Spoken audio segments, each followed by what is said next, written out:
The first surge in DC started on April 1st and lasted until May 9th, when cases finally started dropping. The district's peak during the first surge was around May 6th, when the city was averaging 194 new cases of COVID-19 a day. The city is now averaging 93 new cases a day.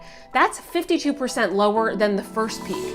But DC's daily case rate, well, it's been climbing rapidly since the beginning of October and is now the highest point it's been in the city since early June.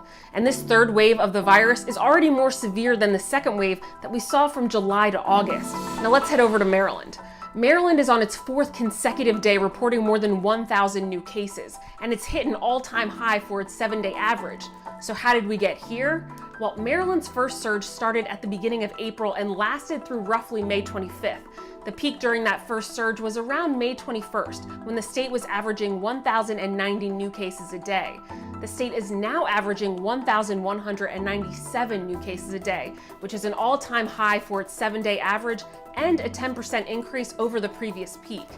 In Maryland, hospitalizations due to COVID-19, well, they continue to skyrocket. As of Monday, more than 700 hospital beds are now in use in the state to treat COVID-19 patients.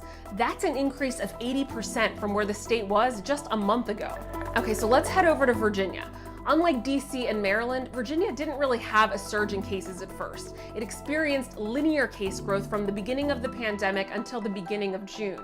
The peak during that first wave of cases, that came on May 31st, when the Commonwealth was averaging 1,195 cases a day. Then there was a second wave of cases from mid-July through early August. The peak during this wave was on August 7th, when the Commonwealth was averaging 1,198 cases a day, which was almost equal to the first wave. And now Virginia is again experiencing linear growth. The current upward trend began in early October, and Virginia has been setting new record average highs for the past 3 days. It's currently averaging 1,437 new cases a day, which is a 20% increase over both the first and second peaks. Many of you have asked us if this weekend's celebrations have impacted a new wave of cases in the DMV.